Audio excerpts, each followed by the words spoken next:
As you all know, if you should stumble upon a whole load of judges all at once, sitting close together, the collective noun is a bench.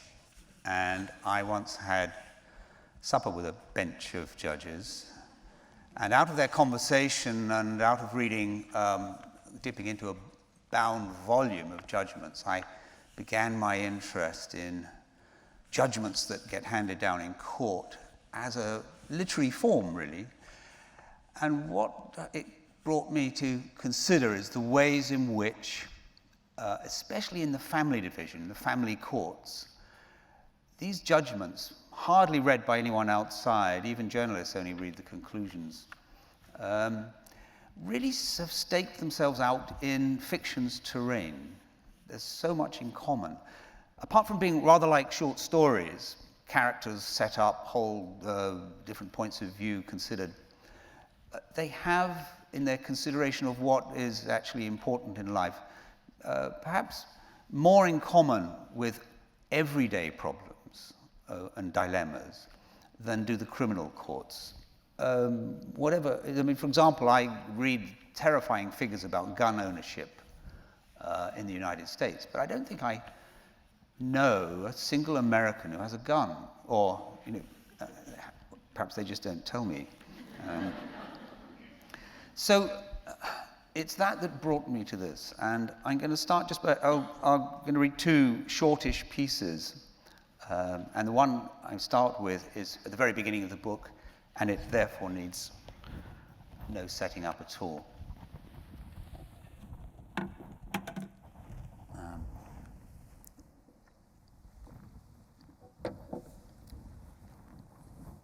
London, Trinity term 1 week old, implacable June weather. Fiona May, a High Court judge, at home on Sunday evening, supine on a chaise longue, staring past her stocking feet towards the end of the room, towards a partial view of recessed bookshelves by the fireplace, and, to one side, by a tall window, a tiny Renoir lithograph of a bather, bought by her 30 years ago for £50, probably a fake. Below it, centered on a round walnut table, a blue vase. No memory of how she came by it, nor when she last put flowers in it. The fireplace not lit in a year. Blackened raindrops falling irregularly into the grate with a ticking sound against balled-up yellowing newsprint. A Baccara rug spread on a wide polished floorboard. Looming at the edge of vision, a baby grand piano bearing silver-framed family photos on its deep black shine. On the floor, by the chaise longue, within her reach, the draft of a judgment. And Fiona was on her back, wishing all this stuff at the bottom of the sea. In her hand was her second scotch and water. She was feeling shaky, still recovering from a bad moment with her husband. She rarely drank, but the Talisker and tap water was a balm, and she thought she might cross the room to the sideboard for a third. Less scotch, more water, for she was in court tomorrow, and she was duty judge now, available for any sudden demand, even as she lay recuperating. He had made a shocking declaration and placed an impossible burden on her. For the first time in years, she had actually shouted, and some faint echo still resounded in her ears. "You idiot, you fucking idiot." She had not sworn out loud since her carefree teenage visits to Newcastle. There were potent words sometimes intruded on her thoughts when she heard self-serving evidence or an irrelevant point of law. And then, not long after that, wheezy with outrage, she had said loudly at least twice, "How dare you?" It was hardly a question, but he answered it calmly. "I need it. I'm 59. This is my last shot. I've yet to hear the evidence for an afterlife." A pretentious remark, and she had been lost for a reply. She simply stared at him, and perhaps her mouth was open. In the spirit of the staircase, she had a response now on the chaise longue. 59? Jack, you're 60. It's pathetic. It's banal. What she had actually said lamely was, "This is too ridiculous." He said, "Fiona, when did we last make love?" Well, when did they? He had asked this before in moods plaintive to querulous, but the crowded recent past can be difficult to recall. The family division teemed with strange differences, special pleading, intimate half-truths, exotic accusation. And as in all branches of law, fine-grained particularities of circumstance needed to be assimilated at great speed. Last week, she heard final submissions from divorcing Jewish parents, unequally orthodox, disputing their daughters' education. The draft of her completed judgment was on the floor beside her. Tomorrow, coming before her again, would be a despairing Englishwoman, gaunt, pale, highly educated, mother of a 5-year-old girl, convinced, despite assurances to the court to the contrary, that her daughter was about to be removed from the jurisdiction by the father, a Moroccan businessman and strict Muslim, to a new life in Rabat, where he intended to settle. Otherwise, routine wrangles over residence of children, over houses, pensions, earnings, inheritance. It was the larger estates that came to the High Court. Wealth mostly failed to bring extended happiness. And parents soon learned the new vocabulary and patient procedures of the law and were dazed to find themselves in vicious combat with the one they once loved. And waiting off stage, boys and girls first named in the court documents, troubled little Bens and Sarahs, huddling together while the gods above them fought to the last, from the family proceedings court to the High Court to the Court of Appeal. All this sorrow had common themes. There was a human sameness to it, but it continued to fascinate her. She believed she brought reasonableness to hopeless situations. On the whole, she believed in the provisions of family law. In her optimistic moments, she took it as a significant marker in civilization's progress to fix in the statutes the child's needs above its parents.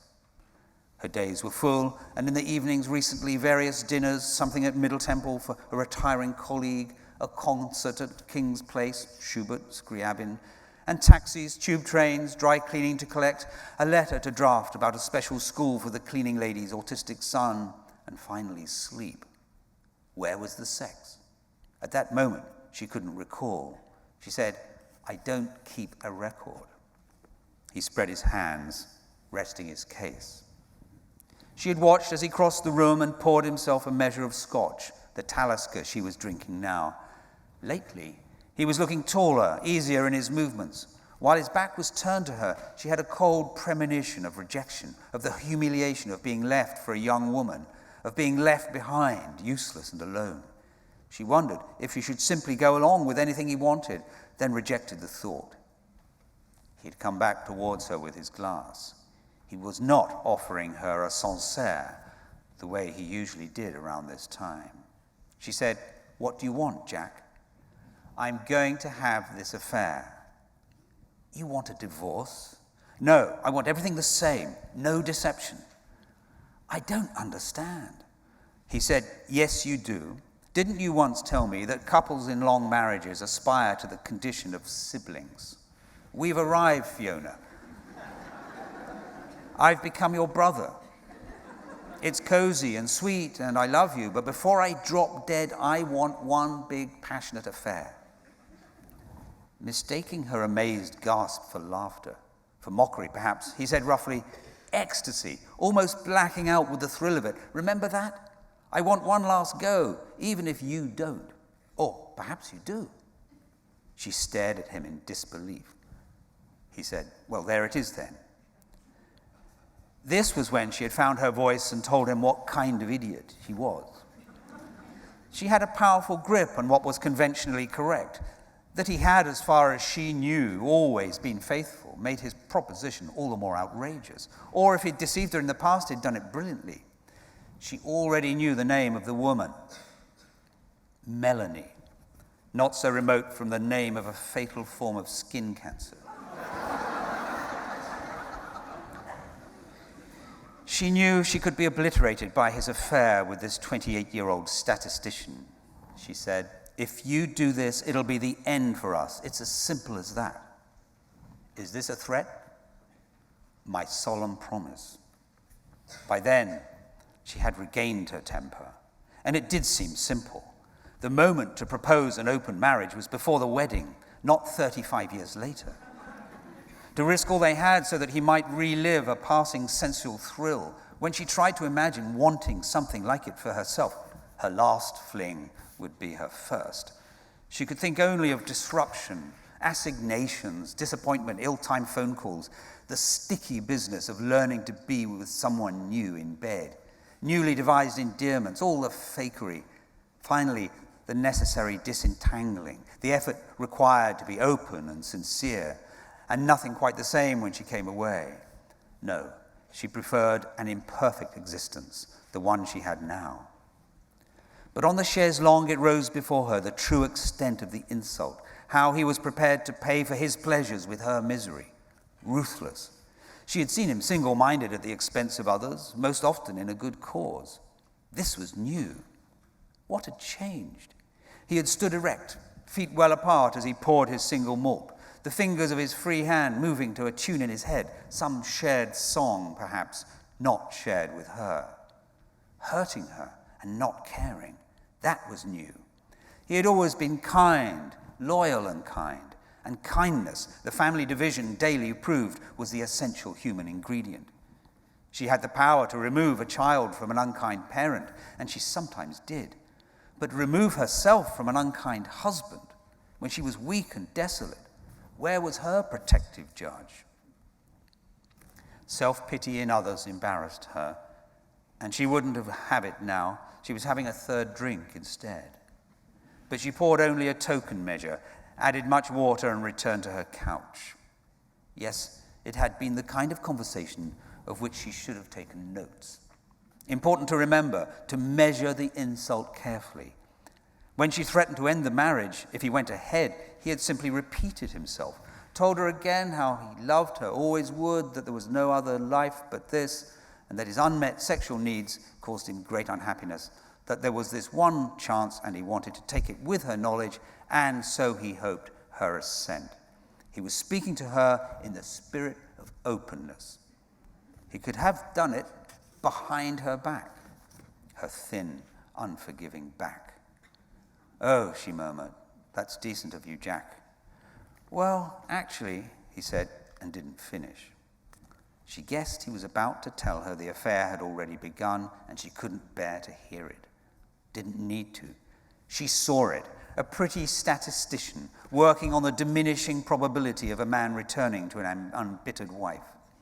She saw a sunlit morning, an unfamiliar bathroom, and Jack, still decently muscled, pulling a half-unbuttoned clean white linen shirt over his head in that impatient way he had, a discarded shirt, tossed towards the laundry basket, hanging by one arm before sliding to the floor. Perdition. It would happen, with or without her consent. The answer's no. She had used a rising tone, like a flinty schoolmarm. She added, "What else would you expect me to say?" She felt helpless and wanted the conversation to end. There was a judgment to approve before tomorrow for publication in the family law reports. The fates of 2 Jewish schoolgirls had already been settled in the ruling she had delivered in court, but the prose needed to be smoothed, as did the respect owed to piety, in order to be proof against an appeal. Outside, summer rain beat against the windows. Distantly from beyond Gray's Inn Square, tires hissed on drenched asphalt. He would leave her, and the world would go on. His face had been tight as he shrugged and turned to leave the room. At the sight of his retreating back, she felt the same cold fear. She would have called after him, but for the dread of being ignored. And what could she say? "Hold me, kiss me, have the girl." She had listened to his footsteps down the hall, their bedroom door closing firmly, then silence settling over their flat. Silence and the rain that hadn't stopped in a month.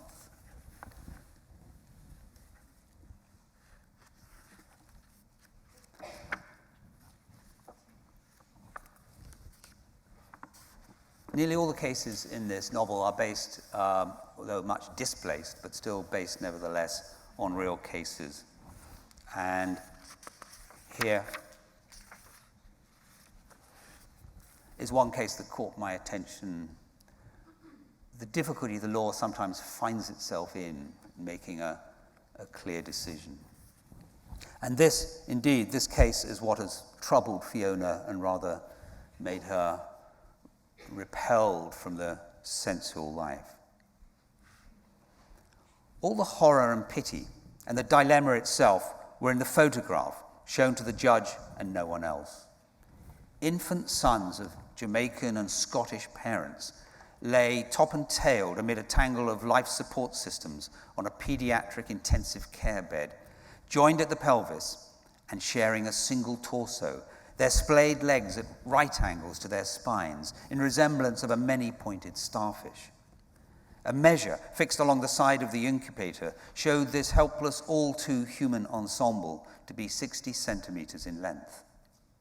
Their spinal cords and the base of their spines were fused, their eyes closed, the forearms raised in surrender to the court's decision. Their apostolic names, Matthew and Mark, had not encouraged clear thinking in some quarters. Matthew's head was swollen, his ears mere indentations in roseate skin. Mark's head, beneath the neonatal woolen cap, was normal. They shared only one organ, their bladder, which was mostly in Mark's abdomen, and which, a consultant noted, emptied spontaneously and freely through two separate urethras. Matthew's heart was large, but it barely squeezed. Mark's aorta fed into Matthew's, and it was Mark's heart that sustained them both. Matthew's brain was severely malformed and not compatible with normal development. His chest cavity lacked functional lung tissue.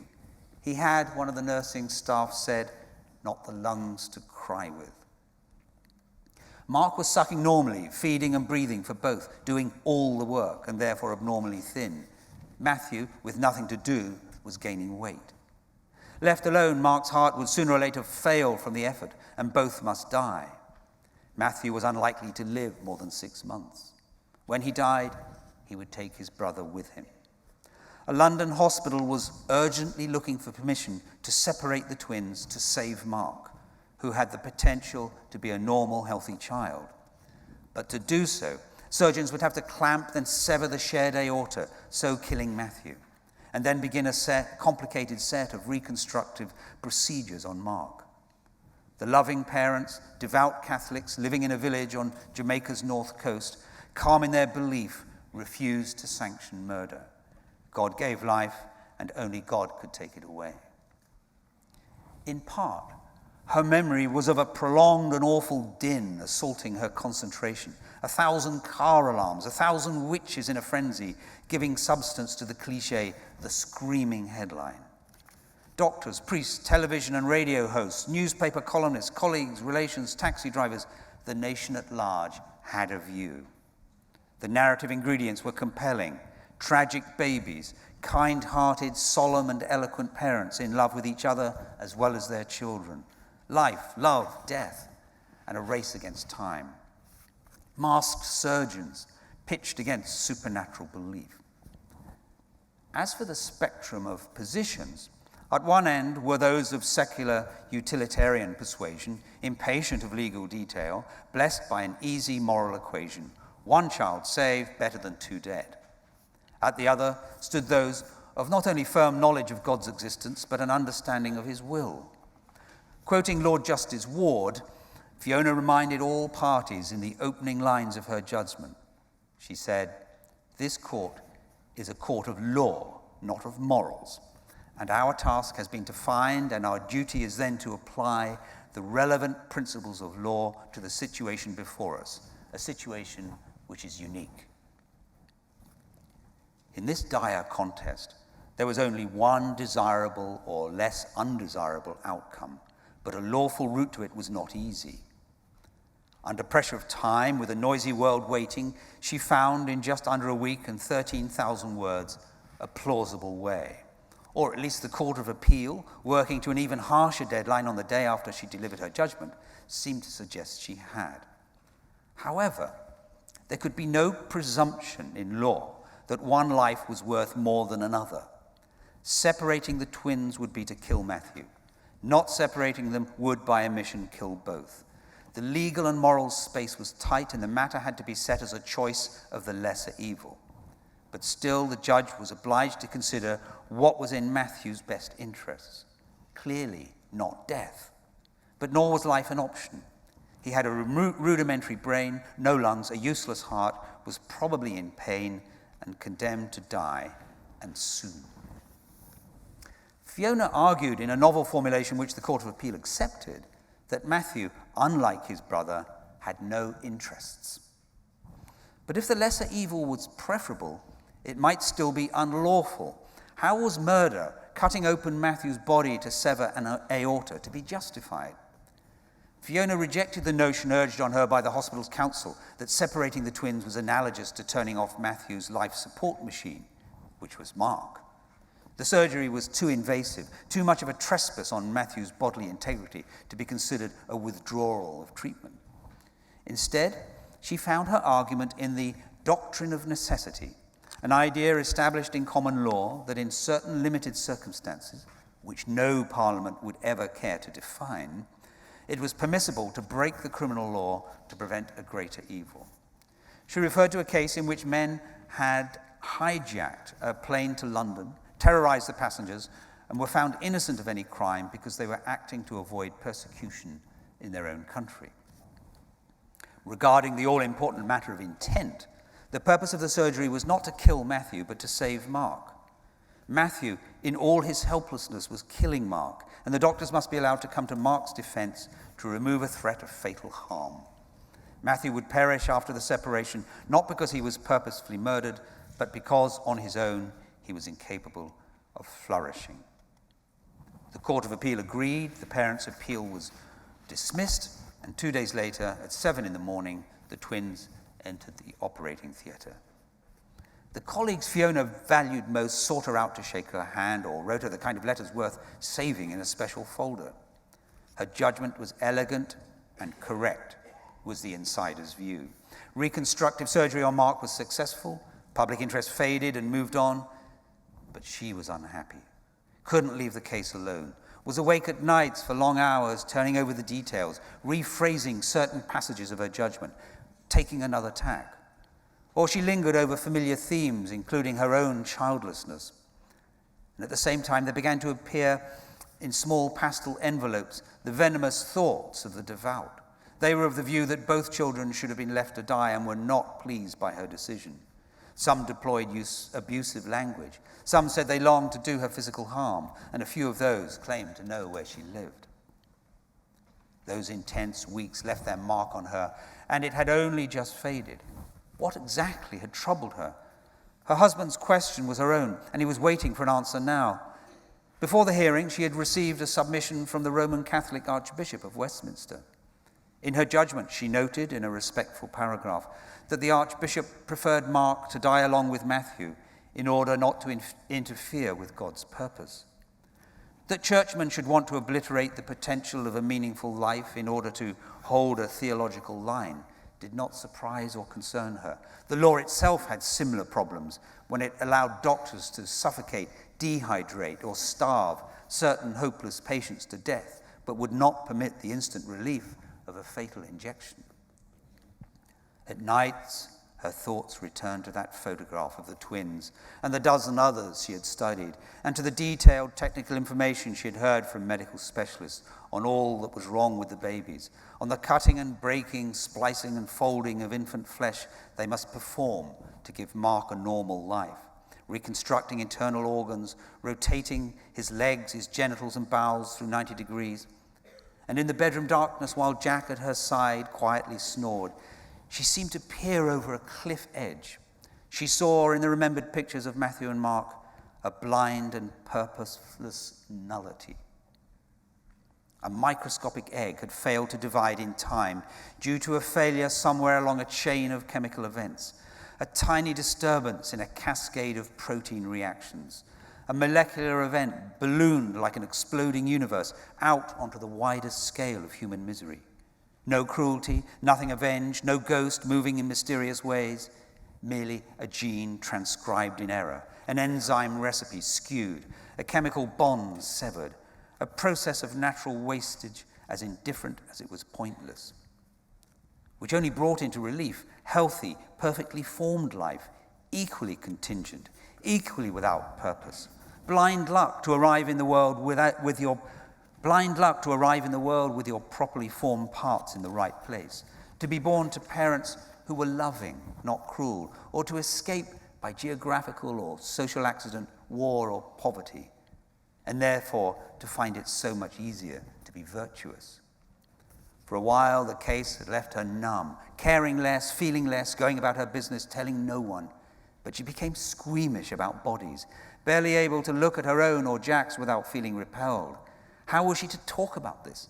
Hardly plausible to have told him that at this stage of a legal career, this one case among so many others, its sadness, its visceral details, and loud public interest could affect her so intimately.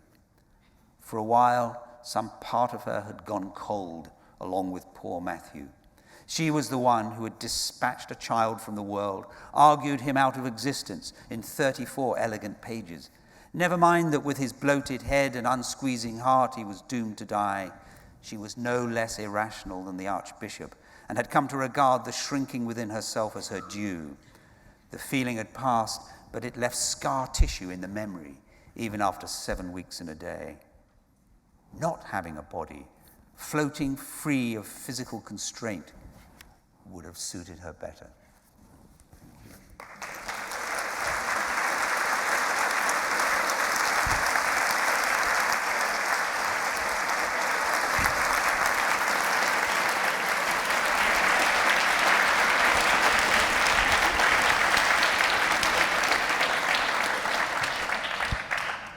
We'll skip over the Scotland questions for now, I think.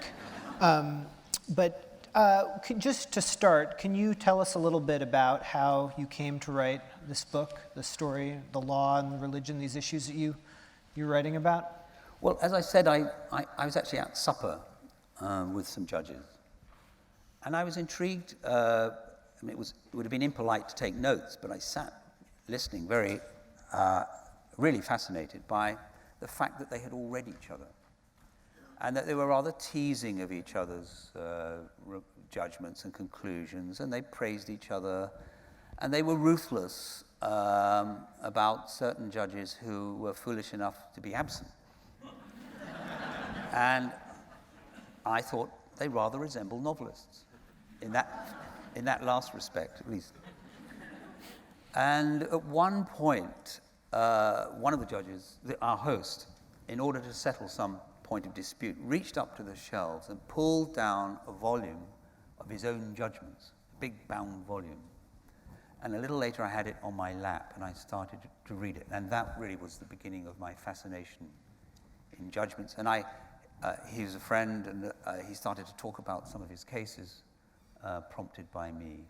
And it was at that point, as I said before, that I became aware of how like fiction the family division is.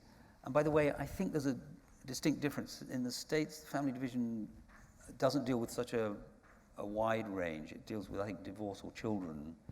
But in the English and Welsh jurisdiction, it deals with a whole range of matters: deathbed wishes, medical, ethical issues like the one I just described, and everything else that's not criminal, as it were, that involves people and their dilemmas. So can you take us a little bit through the process of when you're writing a book? You say you sit down, you look at these judgments, you get some sort of idea. What are the next few steps towards writing a novel? The next step is to forget all about it. I'm a great believer in hesitation. So I thought, this is all very interesting, but I don't have any idea about it. And also, I was just starting to write a novel, Sweet Tooth. So it went out of my mind, but I was at a concert with the judge. We were waiting for someone to play the Goldberg Variations, and he pointed to a bald head about 10 seats ahead of us and said, "That man is a director of Tottenham Hotspur Football Club." And he told me the story of how he had to rule in a case involving a Jehovah's Witness teenager who was refusing, because of his faith, a blood transfusion. The boy had leukemia. The drugs you need to treat leukemia strip the body of its ability to make blood cells. And he told me the story of how he had suspended court proceedings, gone across London, sat at the boy's bedside. They talked nothing but football, soccer. The boy was passionate about soccer, and yet he was determined to die for what he believes were God's commandments, as put out in Leviticus and Acts and Genesis in the Bible. So he ruled against the boy, and the boy's parents also were very firm in their beliefs. The hospital treated the boy, he got better, and afterwards, through his contact, whose bald head was before us, he arranged to take the boy and the father to a football game. And the boy met all his soccer heroes, and the judge always remembered the gleam of joy in his face, and was deeply moved by that. And it was only 6 or 7 years later that he learned that the boy had got ill again, some years later, gone back into hospital, needed a blood transfusion, and had died. At that point, he would have been in his early 20s and unreachable by the court.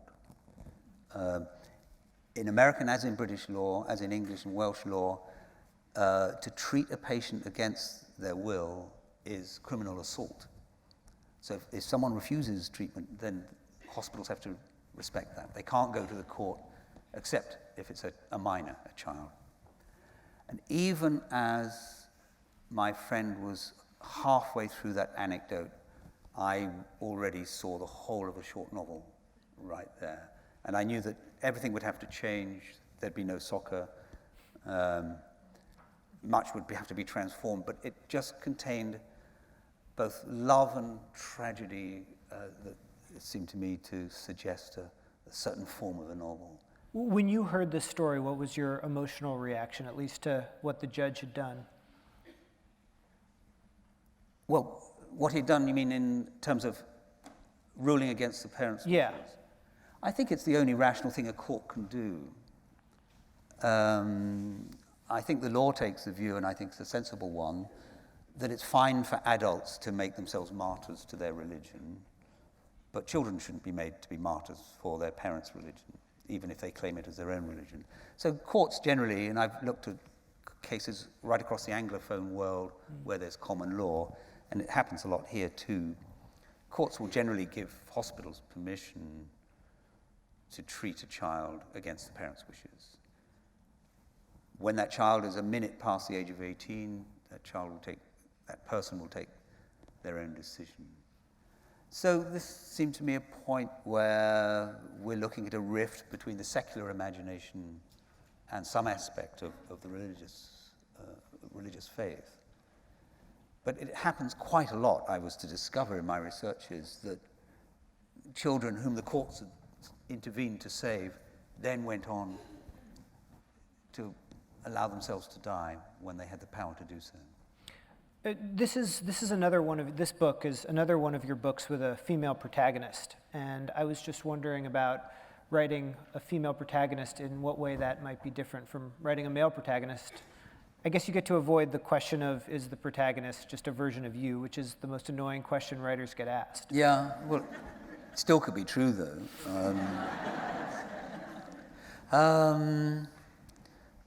I don't know. I mean, I think other people are remote to us, and the novel is a beautifully designed piece of equipment, really, to bridge that gap.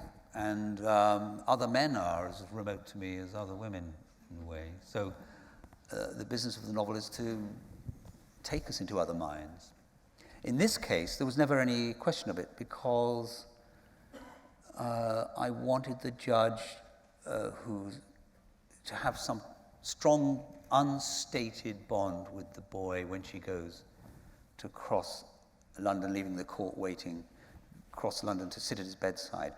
I wanted something powerful, and I wanted it to be maternal. And she's already in turmoil from the disintegration of her marriage.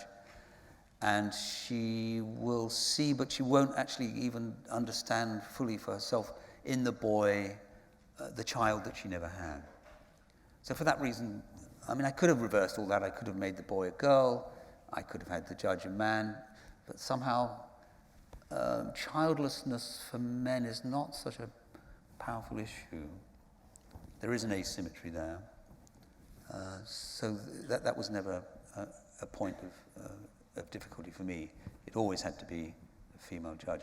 Also, I suppose behind it, I think of this in retrospect now, the further I could take it from the actual case, the better.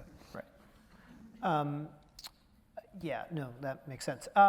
One way in which you did not go further from the actual case, though, is it is about Jehovah's Witnesses. Did you ever think about doing it about a different religion, or was it always going to be Jehovah's Witnesses? Well, I did think that Siamese twins case was very interesting. I was also very interested in the case that I just mentioned in the opening pages about divorcing Jewish parents who had massively divergent notions of what kind of education they wanted their daughters to have. And in that notion really was a battle for their souls, and for a real sense of what kind of people we want to be. And there was a real pathos in it.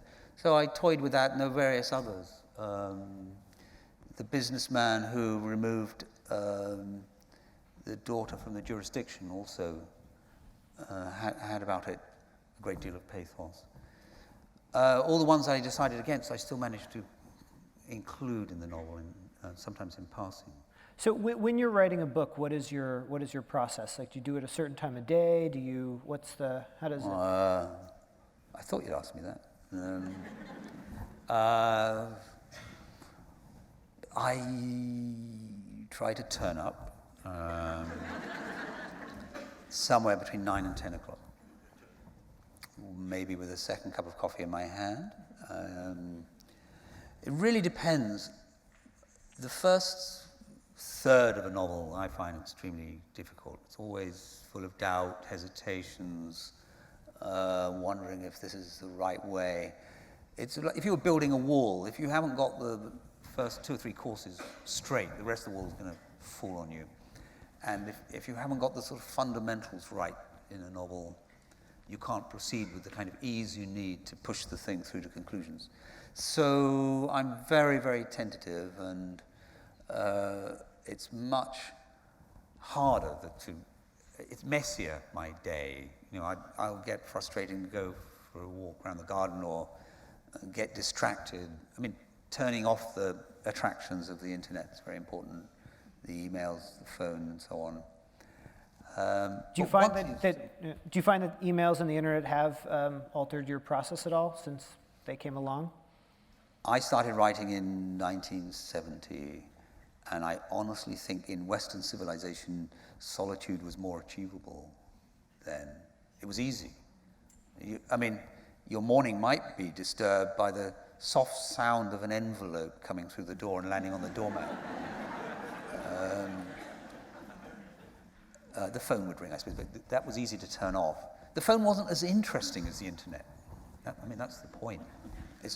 If the internet were only boring, it would be easy. So it is difficult. We struggle with something in ourselves. All of human life is out there at the touch of a button on the same machine that you're meant to be composing your novel. And I know some people have standalone machines. I've never managed that. My wife introduced me to a program called Freedom.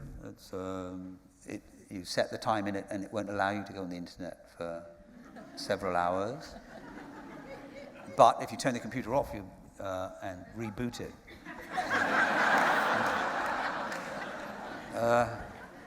so we've made this toy. We hate it, we love it, it appalls us, the things that get said on it, but also it's full of marvels, and it is a distraction. I just want to go back to earlier in your career. You said something in an interview which I thought was very interesting, especially considering what I quoted earlier about the Sunday Times calling you the United Kingdom's national writer. You said that you felt socially and geographically rootless and that you didn't have a place in England. And you compared that to the way Saul Bellow did have Chicago. Yeah. But you also said that you thought that on the whole this was a great liberation. And I was wondering if, one, you still feel that way, and two, if you could expand upon that a little bit. I was talking geographically and to some degree about my background, because my parents both left school at 14. My father, Scotsman from Glasgow, working class family. My mother, Irish antecedents, but grew up in England, large family, poor. So they did not have education past the age of 14, which gave them actually paradoxically a great respect for it, very keen that I should have what they didn't have. And so I was sent off. My parents were in North Africa. My father was an army man. I'm an army brat. I was sent off at the age of 11 to a boarding school. But it wasn't your standard English private school. It was run by a left-wing council in central London, set up as an experiment to take kids from what were then called broken homes, single-parent families, mostly from working-class backgrounds, and to give them the kind of education you would get at the very top private schools. So it was a very odd mix. There were some service kids like me. There was one or two people whose parents divorced and they were actors. But on the whole, these were the sons of working people. But they all went to university. I mean, no one failed to get a place somewhere. But it gave me great opportunities, but I was still sort of rootless in that sort of sense of English caste. Then I went to a brand new university, not Oxford, not Cambridge. I'd spent a lot of my childhood abroad, so no place in England, or for that matter Scotland, was mine. I did envy writers who have New Jersey for Roth, or New England for Updike, and I had to make the best of it, which is maybe why I feel it was a kind of liberation. I'm not so sure. I think place has become more and more important in my own work as time has gone by. I used to write novels set nowhere, in a kind of existential way. Now I really fondle the spirit of the place. You recently moved from London. Has that changed at all, the way you've thought about place? Yeah, but I can't imagine just yet writing a novel about where I am, which is in a fairly remote corner of Gloucestershire. But oddly enough, I mean, where this novel is set, we've kept a little flat. It just so happens that all of legal London is in one place. The Inns of Court, Middle Temple and so on, Lincoln's Inn, are all around that area of Holborn, between Holborn and Clerkenwell. And Saturday, I suppose, was a very strongly influenced by the place it was written in. But no, I can't yet see me writing about sheep, and there is a sheep novel in me, but not yet. We'll have to wait for it. Yeah.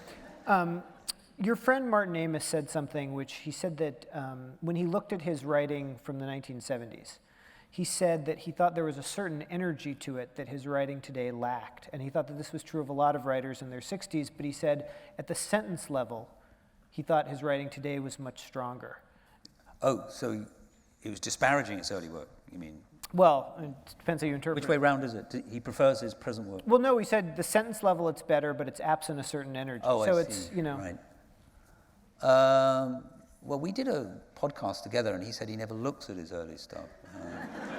His story's falling apart. Yeah, but he remembers it, I guess. Okay, yeah. You mean, where do I stand on this? I don't really have a view. I know you said you don't reread your earlier stuff, is that? No, I don't. Although sometimes I have to look for something. The dread of repeating a metaphor and being crucified for it. Plagiarizing yourself not permitted. And sometimes I find myself, I found this, I was reading a novel I wrote in the late 80s called The Innocent. And I was looking for something about, it was while I was writing Sweet Tooth. And it was Berlin related, and I wanted to find out what it was. that I'd thought about Berlin, and I started reading one paragraph, and then I read several pages. And I felt a touch of despair, because I thought, this guy's better than me. There's always that worry, and we have to face it, it's going to happen. I mean, you're going to get, I say you, I mean me, less thought-rich. Was there something about the better than me, something specific that you were, was it the? I was sort of, it's a feeling I get when I read successful younger writers, a sort of feeling of both being impressed and slightly annoyed. You know. No, I was rather impressed, but it didn't feel like me. It was like some other, right. You know.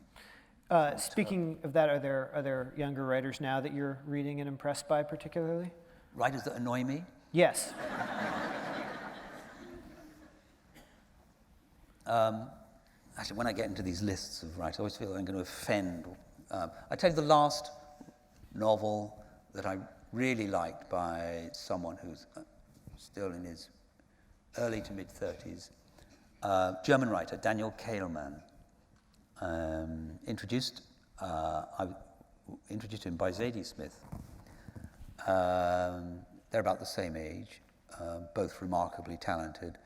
And Daniel Kehlmann read a superb novel called Measuring the World. And his new novel is called F, just the letter F, just about to come out in the States. And I do strongly recommend him. I think he's a wonderful talent. So, people are always saying the novel is dead, as I'm sure you're aware. Yeah. Will Self wrote a long essay, I think most recently in The Guardian about this. What's your reaction when you see these things? Novelists usually say the novel is dead when they announce they're giving up writing novels. I think Philip Roth did something similar. Oh, did he? I think it's a kind of après-moi le déluge kind of view. I'm rather full of wonder that the novel has survived such amazing opposition, as it were, from very bright, super real forms. It is not, I mean, people were talking about the death of the novel in the 20s with radio and movies. Somehow it didn't die, partly because novels became an important source of plots and characters for movies. It hasn't died, I think, through my lifetime, largely because of something, I think, quite simple about it. That no movie, play, or even these brilliant TV series that come out of the States these days can give you quite that insiderish quality that the novel has become so adept at giving its readers. The sense of what it's like to be someone else, having their thoughts, the flow of their consciousness, the small print, as it were, of daily life, can be caught in a novel. And then not only that, the relationship between the inner self and a world outside, and the way in which relationships can be explored in depth, often from different points of view all at once. No amount of clever cutting, no amount of clever writing can ever get you beyond the fact that movies can only show you what people say or do. Despite the brilliance of actors, you cannot actually have the content of their minds. And I think for that reason, the novel or some form like it will linger on. It might become a minority pursuit, but maybe it always was. What is that, given what you've just said, how did you feel then seeing some of the things you've written turned into movies? What's that experience like? It's never as dramatic as you think, because it's always preceded by years of talk and promises and negotiations. So it's usually a sense of relief that we've finally got to some dailies, and it's already gone far away from you. In script form, it's already moved on. So it isn't a sense of wonder. If it happened the day you finished your novel, that someone took you by the hand to a movie theatre, and there it was all on the screen. That would be miraculous, as if you were in a dream world. You would have to be in a dream world. So it inches towards you, and the finished thing is not yours, but of course, you're related to it, partly responsible for it. But there isn't a blinding moment. But it doesn't feel like yours? Not really, no. That doesn't mean to say I have enjoyed the process. It's fascinating. I love film sets. I love being on film sets. I like the controlled panic, all the expertise, the bad food in the canteens. All that is fantastic. And I like, when I've written the screenplays myself, I've liked the collaborative, urgent feel of a movie that's finally green-lit, is actually past its first day of principal photography, and is rolling forwards. I wrote my first movie not long after my second novel, and it was called The Ploughman's Lunch. And I described it to my friend Richard Eyre, the director. He was, at that point, the director of the National Theatre. I caught him in a lunchtime break. We had half an hour's discussion. He said, yeah, that's the kind of thing I'd like to direct. I went away and wrote it. It took me 2.5 months. The Falklands War intervened, so I managed to pour all that into the second draft. And then a month later, we were filming. And I thought, this is brilliant. This is what you do. You write a novel, and then you write a movie. And I saw my life stretching ahead. But that was the only time I've ever been involved in a simple process in which a movie got made, more or less, as we spoke. There's always months, years of... Right. And I've been sacked off my own movies, too, like most people. Care to share any stories about that, or...? Well, I wrote a movie called The Good Son. Macaulay Culkin. Macaulay Culkin was in it. And at some point... first of all, I was with a director, Michael Lehman, and we were getting on extremely well. And the studio had promised Macaulay Culkin's father that the boy could be in my movie. And we'd already started rehearsing with a whole other cast. But I think there was some threat that Home Alone 2 would not get made unless he was... I think I've got this right. And so the director got sacked and the producer got sacked. And I got sacked. And it was all started all over again with a new director and Macaulay Culkin. Then, in fact, the director wanted to sack me because he wanted a friend more closely involved. And then we had a marvelous moment when we contested the credit. And it's actually quite Soviet, the Writers Guild of America. You're judged before your peers. The two writers each submit a memorandum of 1,000 words. And the jury of your peers, 3 other writers, are on a rotating basis. So you don't know who it's going to be, and you don't know anything about the minutes to the discussion. And I got my credit. And then I tried to get my name off it. But I was told that was not allowed now that... After seeing the movie this was? No, actually the movie's pretty good. I reserve comment. Yeah. I heard you say recently that in the last few years you've gotten more into rereading books, especially nonfiction books. Yeah. And I was just wondering what some of those books are and why you think you've gotten more into rereading things. Well, we all know we've got limited time. I get, about 10 or 12 novels sent to me a week, usually in bound-proof form. And on my own shelves are all the books that I've accumulated and chosen for myself and plan to reread. Then there's the research you want to do. Then there are my copious colleagues constantly producing books, and they've got to be read. How to apportion this time? It's very, very difficult. I just reread the Aspen papers, and I just so bowled over, first by how much of it I'd forgotten, this novella. Secondly, how beautiful it was, exquisitely done, with a roguish, scoundrel narrator. I'd like to reread Middlemarch. I want to reread Daniel Deronda. I don't want to be reading just what's hot off the press at every minute. That's the thing. So when everyone says, "Oh, have you read the latest?" Naming some unbelievably talented, irritatingly superb novelist under 15 years of age, I'd say, no, I've got to read rereading. Rereading is what all novelists want. You cannot, unless it's a novella, and that's one reason why novellas are attractive to me, but if it's a full-length novel, you can have very little sense of it as it unfolds before you, of its structure. Only on the second time can you actually appreciate how it's put together. And we all long to be reread.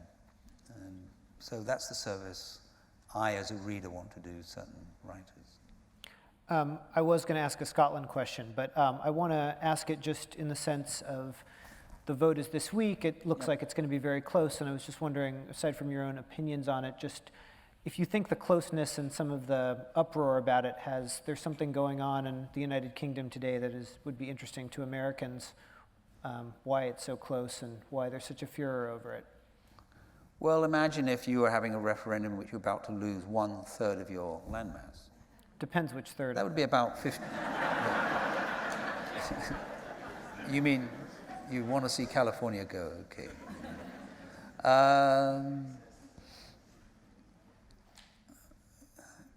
It's a very difficult question because we know it's a one-way street. And if it's a yes,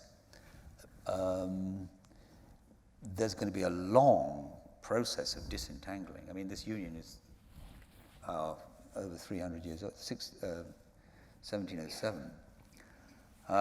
So that will be a bitter process, I think. So we're going to be quarrelsome for a while, which will be wearying, I think. I'm not looking forward to that bit. Right. When it's all done and dusted in 10 years' time, and let's assume, and I do assume this, that these are going to be open borders anyway, and if Scotland is flourishing as an independent state within the European Union, then that'll be brilliant. I have some audience questions here, which I'm just going to ask. Okay. First one is a personal question. Oh, God. Is charm more useful in fiction or in life? You can choose not to answer these. Well, I've never liked a charmless novel. But I don't know what charm in fiction would be. Well, actually, come back to Henry James and the Aspen papers. What's great about that narrator, who is a complete liar and a scoundrel, is his charm. And his charm is partly the brilliance of Henry James's prose. But then, Kafka was not charming as a writer. I don't know the answer to the question. Here's another question, which is, how do you choose the political tidbits to include in your novels? Those which make the reader suddenly electric. You have a fan out there somewhere. Right. Didn't give me an example of a tidbit. No, there aren't any here, sadly. You drop little bombs in your books which make the reader take note and force me to look further. One such bomb was about American drones bombing weddings and funerals. Something reported in American newspapers. Not reported in American. Yeah, it was in parentheses. But it's widely reported. Yeah. I don't think there's anything new about that. I'm of the school that likes to merge imaginary people with the real world. So inevitably, one's pulling down any detail that helps the process. Well, thank you very much. I should tell people that next door in the gallery, Ian is going to be signing books right after this event. And thank you to the 92nd Street Y, and thank you to you. Thank you.